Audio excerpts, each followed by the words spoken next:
So in my last video, I talked about CLEP exams and how I think they're a really good way to save money on college, but I figured I'd also just give some advice on how to go about taking them. So the first thing is that you need to be very self-motivated to do this kind of exam because there's no class, there's very little guidance, there's no professor telling you what you need to do. So you need to be able to provide that structure for yourself. So reflect and think about whether it's something that you think you can handle before you go and spend the money on the exam.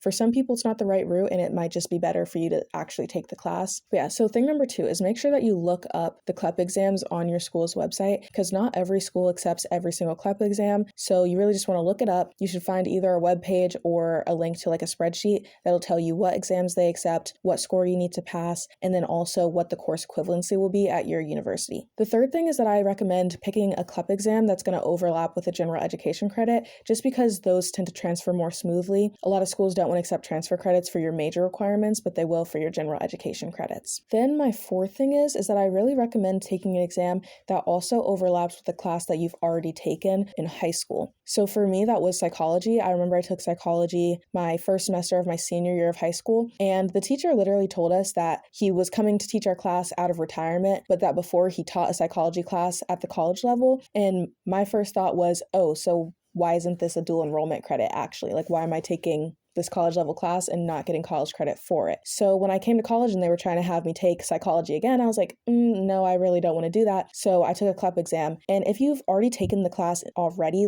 you're probably still going to have to review and study for it, but just going in with that base knowledge makes it a lot easier rather than teaching yourself a whole new subject from scratch. And then my fifth and last recommendation is on study materials. There are CLEP exam textbooks that you can buy, but if you're going this route, you're probably trying to save money. So a good alternative is the OpenStax website. They have a ton of different free textbooks that you can use, and I found it very helpful. I used their psychology textbook to review for my psychology CLEP exam, and I plan on using them again for my US history exam.